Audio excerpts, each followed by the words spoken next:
¿Qué tal? Nosotros somos estudiantes de la licenciatura en Derecho en la Universidad Tres Culturas. Nosotros somos pertenecientes al grupo 5N del 2A.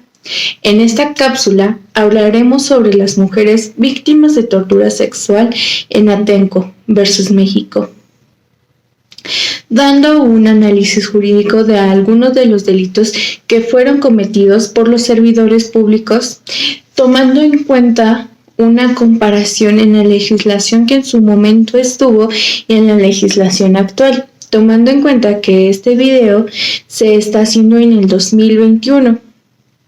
Pues bien, las leyes han cambiado, han reformado, se han derogado muchos artículos que en ese momento estuvieron vigentes.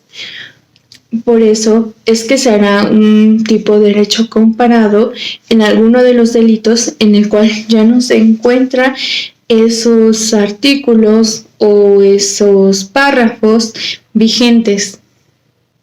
En ese mismo sentido, hablaremos sobre la competencia que tenía la Corte Interamericana para entrar en este caso.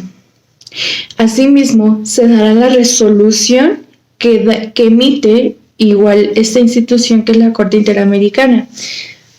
Hablaré un poco sobre este caso.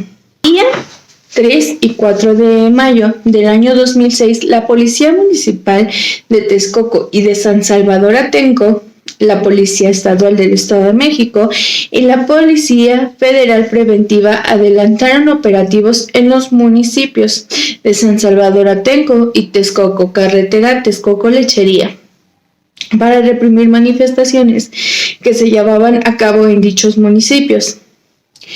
En el curso de los operativos fueron detenidas 11 mujeres, con las cuales son víctimas de este caso. Durante la detención y mientras eran trasladadas al Centro de Readaptación Social CEPRESO de Santiaguito, fueron sometidas de forma violenta e incluida en algunos casos a violencia sexual, a violación sexual.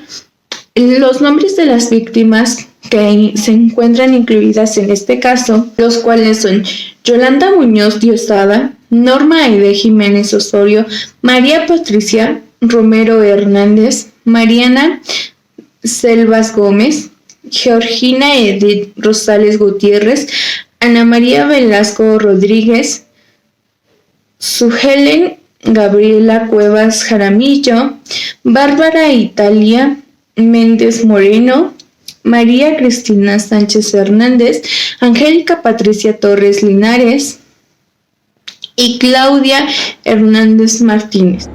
Posteriormente, varias de las víctimas sufrieron un trato denigrante por parte de los primeros médicos en atenderlas al llegar al CEPRESO, quienes se negaron a revisarlas y a practicar exámenes ginecológicos y reportar o registrar alguna violación sexual, e incluso algunos casos se burlaron de ellas y las insultaron.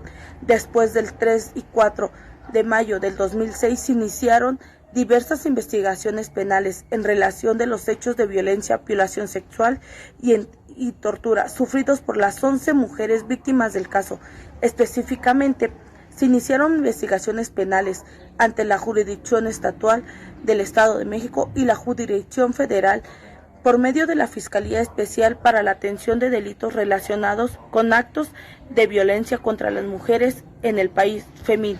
En el ámbito federal, el 15 de mayo del 2006, la FEMIN inició la averiguación previa por la probable comisión de diversos delitos cometidos en agravio de las mujeres detenidas, en el marco del cual llevó a cabo distintas diligencias, incluyendo la recepción de declaraciones y denuncias de las 11 mujeres. El 13 de julio del 2009 se declaró incompetente de oficio, en tanto consideró que los hechos no eran de orden federal, sino de orden común, que competían con los órganos de investigación del Estado de México, donde tuvo lugar el evento delictivo. En el ámbito estatal, la Procuraduría General de Justicia del Estado de México inició la averiguación previa, la cual dio origen a 5 casos penales. Posteriormente, varias de las víctimas sufrieron un trato denigrante por parte de los primeros médicos en atenderlas al llegar al CEPRESO, quienes se negaron a revisarlas, a practicar exámenes ginecológicos y a reportar o registrar la violencia sexual. Incluso en algunos casos se burlaron de ellas y las insultaron. Después de los hechos del 3 y 4 de mayo del 2006, se iniciaron diversas investigaciones penales en relación con los hechos de violencia, violación sexual y tortura por las 11 mujeres víctimas del caso. Específicamente, se iniciaron investigaciones penales ante la Jurisdicción Estatal del Estado de México y la Jurisdicción Federal por medio de la Fiscalía Especial para Delitos relacionados con los actos de violencia contra las mujeres en el país. FEMIN, en el ámbito federal, el 15 de mayo del 2006, la FEMIN inició la averiguación previa por la probable comisión de diversos delitos cometidos en agravio de las mujeres detenidas, en el marco de la cual llevó a cabo distintas diligencias, incluyendo la recepción de las declaraciones y denuncias de las 11 mujeres. El 13 de julio del 2009 se declaró incompetente de oficio, en tanto consideró que los hechos no eran de orden federal, sino de orden común, y que competían en los órganos de investigaciones del Estado de México, donde tuvo lugar el evento delictivo. En el ámbito estatal, la Procuraduría General de Justicia del Estado de México inició la averiguación previa, la cual dio origen a 5 casos penales. La causa penal se inició el 16 de junio del 2006, en contra de 17 policías estaduales y 4 policías municipales por el delito de abuso de autoridad en agravio de María Patricia Romero, su padre y su hijo. El 19 de julio del 2006 se libró orden de aprehensión y el 30 de junio del 2006 se decretó auto de formal prisión. Tras diversos recursos legales, se declaró insubsistente el enjuiciamiento respecto de algunos policías, por insuficiencia probatoria, mientras que otros fueron absueltos. En el marco de la causa, el 14 de septiembre del 2011, la PGJM consignó y solicitó órdenes de aprehensión en contra de 29 policías estaduales por su probable responsabilidad por omisión respecto de los delitos de tortura, abuso de autoridad y lesiones, en relación con las otras 10 mujeres, así como otras 2 que no forman parte del presente caso. Según la información más reciente aportada por el Estado, se han cumplido 16 de estas órdenes de aprehensión y 10 se encuentran pendientes de ejecutar. Asimismo, de los 29 consignados a la causa, 18 cuentan con auto de formal prisión con prisión preventiva. El 12 de septiembre del 2014, dentro de la causa, la PGJM solicitó órdenes de aprehensión en contra de 10 médicos de prevención y readaptación social y 11 médicos legistas por su omisión frente a las denuncias e indicios de tortura, así como en contra de un agente del Ministerio Público Estatal por su posible responsabilidad por el delito de tortura por omisión. En agravio de las 11 mujeres y 12 más que no forman parte de este caso, dichas órdenes se liberaron el 10 de octubre del 2014, según la información más reciente aportada por el Estado. A la fecha de emisión de esta sentencia se han obtenido 22 órdenes de aprehensión, 10 de las cuales fueron cumplidas y 12 resultaron en comparecencias voluntarias, conforme a la descripción del Estado. Se encuentran pendientes varios recursos de apelación y amparo contra las órdenes de formal prisión emitidas y 5 apelaciones contra de autos de libertad por falta de elementos para procesar. Asimismo, el 1 de julio del 2016 se ejercitó acción penal dentro de la causa en contra del subsecretario operativo de Región Sur de la Agencia de Seguridad Estatal por el delito de tortura cometido en agravio de 17 de las 11 mujeres víctimas del caso, por ser encargado de los autobuses y demás vehículos en que fueron trasladadas. El 4 de mayo del 2006, el 29 de junio del 2016, el juez negó la orden de aprehensión solicitada por la PGJM, ante la cual la PGJM interpuso varios recursos de apelación respecto de cuya resolución esta Corte carece de información. Finalmente, el 28 de agosto del 2006 se decretó un auto de formal prisión en la causa 79-2006 en contra de un policía estatal por el delito de actos libidinosos, en agravio de Ana María Velázquez Rodríguez. El 2 de mayo se emitió sentencia condenatoria, la cual fue apelada. Finalmente, tras la interposición de un juicio de amparo, se ordenó modificar la sentencia, la cual resultó en una absolución. Además de las investigaciones penales de carácter jurisdiccional, el 16 de octubre del 2006, la Comisión Nacional de Derechos Humanos emitió su recomendación donde identificó una serie de violaciones de derechos humanos en los operativos del 3 y 4 de mayo. Frente al artículo 97, párrafo segundo de la Constitución Federal, bajo la cual, si bien no estaban facultados para establecer responsabilidades o dictar reparaciones, describieron cómo es que sucedieron los hechos y cómo ocurrieron los operativos. Concluyó en que ocurrieron graves violaciones e individualizó a posibles responsables, entre otras cosas. El Estado realizó un reconocimiento parcial de responsabilidad de acuerdo con los hechos individuales respecto a las 11 mujeres.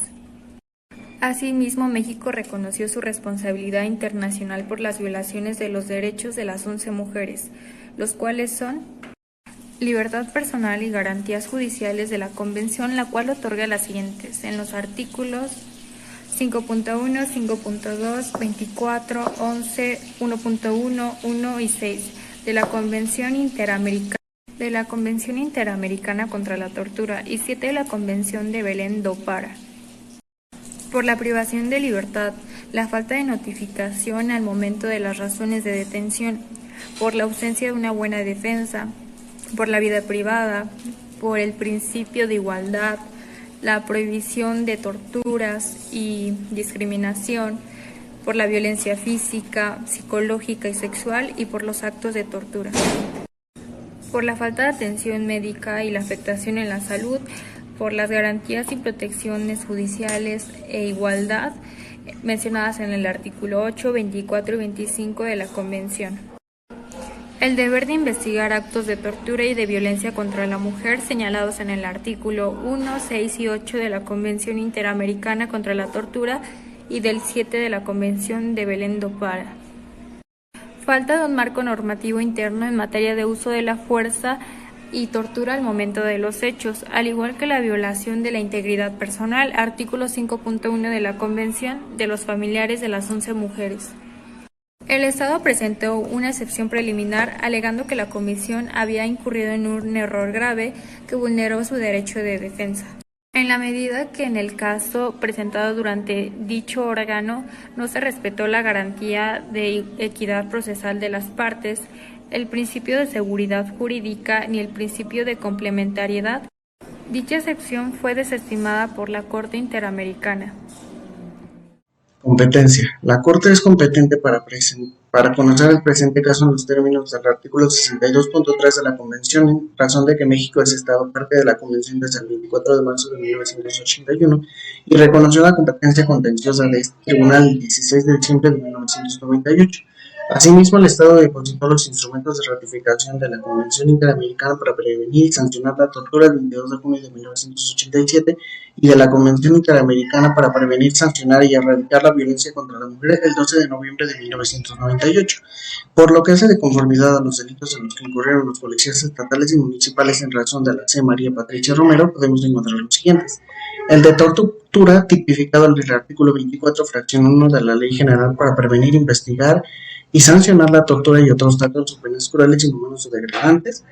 La conducta es que cometa el delito de tortura al servidor público que con el fin de obtener información o una confesión con fines de investigación criminal como método intimidatorio, como castigo personal, medio de coacción, medida preventiva o por razones basadas en discriminación, cause dolor o sufrimiento físico o psíquico a una persona. La conducta fue que los policías les pegaron a las mujeres y las maltrataron verbalmente.